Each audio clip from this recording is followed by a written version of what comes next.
Bonjour à tous et bienvenue sur notre chaîne YouTube. Dans cette vidéo, nous allons explorer l'histoire d'une petite fille née dans la pauvreté la plus extrême qui a autrefois porté des vêtements cousus en sacs de pommes de terre, élevée par une mère célibataire qui est malgré tout ça devenue la première femme noire milliardaire de l'histoire. Son parcours est l'un des plus inspirants. Il a été fait de résilience, de persévérance et de détermination. Cette femme, c'est Oprah Winfrey, animatrice de télévision américaine, productrice, actrice, philanthrope et mania des médias, reconnue comme l'une des figures les plus influentes de l'histoire de la communication et du divertissement. Alors, comment devient-on la première femme noire à devenir milliardaire ? Premièrement, par l'aptitude à se construire et à se développer malgré la pauvreté. Oprah Winfrey naît le 29 janvier 1954 dans le Mississippi. Dès sa naissance, elle n'arrive pas dans ce monde dans des conditions idéales comme c'est le cas pour certains enfants. Au moment de sa naissance, la mère d'Oprah est encore adolescente et son père est absent de leur vie à ce moment-là, même si plus tard, durant son adolescence, Oprah ira brièvement vivre chez son père, Vernon Winfrey. Elle passe ses 6 premières années chez sa grand-mère qui était une femme de ménage.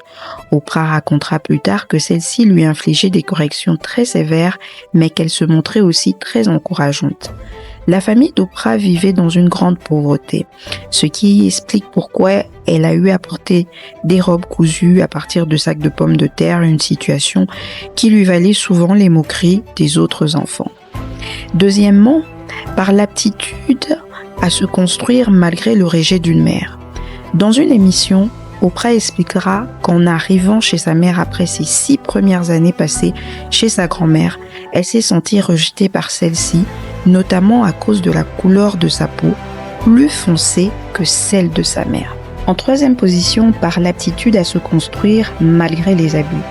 Elle révélera dans son propre talk show avoir subi des abus sexuels de la part de proches et de connaissances de sa famille.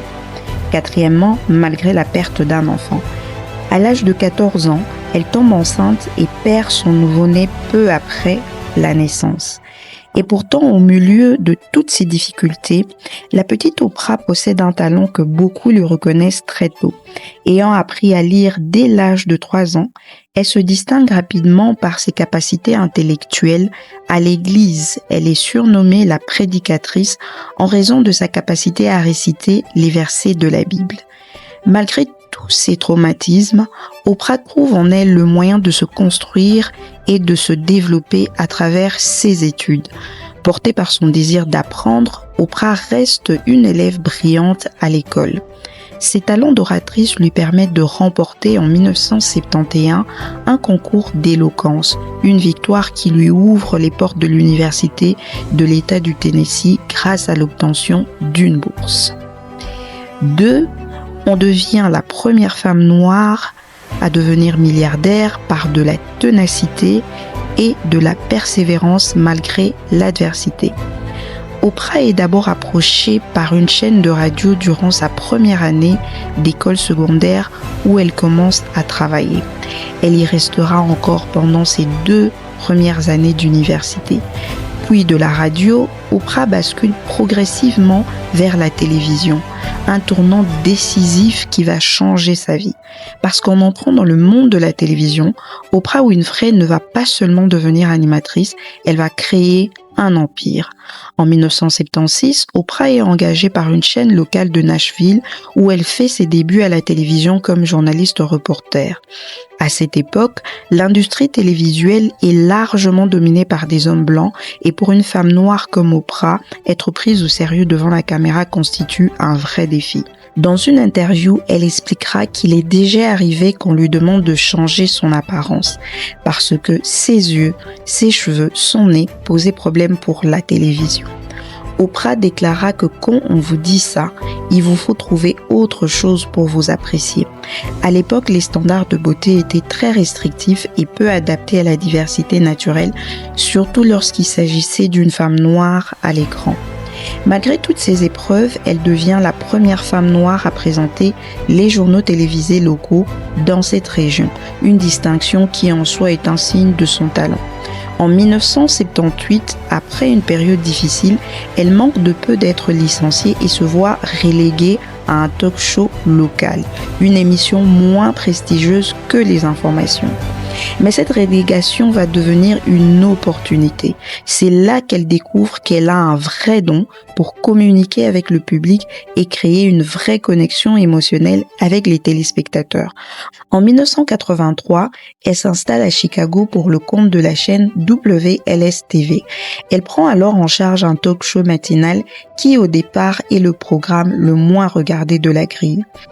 Mais par son style chaleureux, empathique et vrai, Oprah finit par attirer de plus en plus de téléspectateurs, réalisant des audiences records, rappelant que malgré les barrières sociales et professionnelles qu'elle a dû affronter, son authenticité et son talent avaient fini par être reconnus.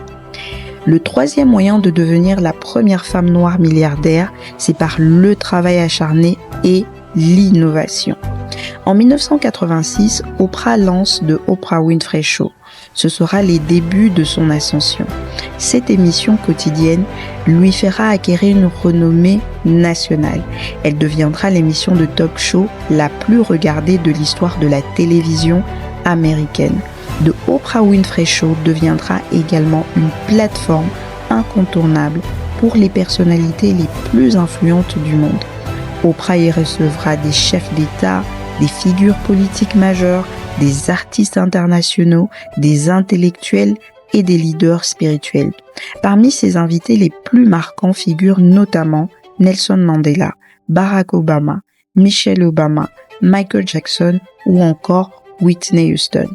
Certaines de ces émissions atteignent des audiences records, comme celle avec Michael Jackson qui atteindra une audience de près de 100 millions de téléspectateurs.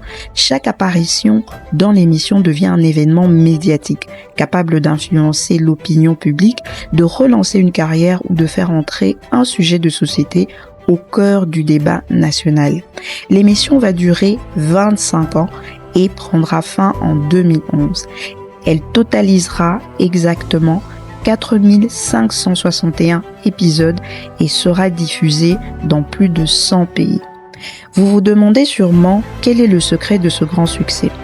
Lorsqu'Oprah commence à la télévision dans les années 70-80, le format des talk-shows est déjà bien installé aux États-Unis. Parmi les plus connus à l'époque, il y a The Tonight Show, lancé en 1954, un talk show de soirée centré sur le divertissement, l'humour et les célébrités. The Merv Griffin Show, entre les années 60-70, très populaire mais axé principalement sur les stars et la culture populaire. The Dick Cavett Show, plus intellectuel avec des interviews longues et posées.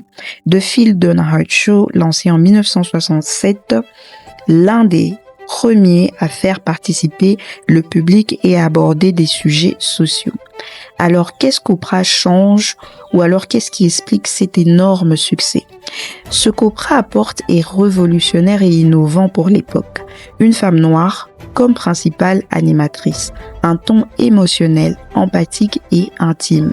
Des sujets jusque-là tabous à la télévision, tels que les traumatismes personnels, les violences, le racisme, la santé mentale, le développement personnel et une mise en avant des gens ordinaires, pas seulement des célébrités. Avec son talk show, Oprah Winfrey offre une véritable plateforme à des voix rarement entendues dans les médias grand public. Survivants d'abus, victimes de racisme, personnes marginalisées ou anonymes confrontés à des réalités difficiles. Ce qui fait que le public, lui, se reconnaît dans ses récits et se sent enfin compris, entendu et représenté. La différence entre le talk show d'Oprah et ceux qui existaient déjà lorsqu'elle débute à la télévision, c'est le fait qu'aucun ne plaçait l'émotion, l'intime et les expériences personnelles au cœur de la discussion comme elle le fera. Oprah ne crée donc pas le talk show, elle le réinvente. Là où les talk shows étaient avant tout conçus comme du divertissement et du spectacle, Oprah transforme son émission en un lieu de confession, de guérison et de transformation sociale capable d'influencer durablement la société et les mentalités. Et enfin, on devient la première femme à devenir milliardaire par la prise de conscience de sa valeur. Au départ, Oprah Winfrey est simplement employée par la chaîne qui diffuse son émission. Elle perçoit un salaire comme la plupart des animateurs de l'époque sans aucun droit de propriété sur le programme. Mais très vite, le succès de l'émission change la donne.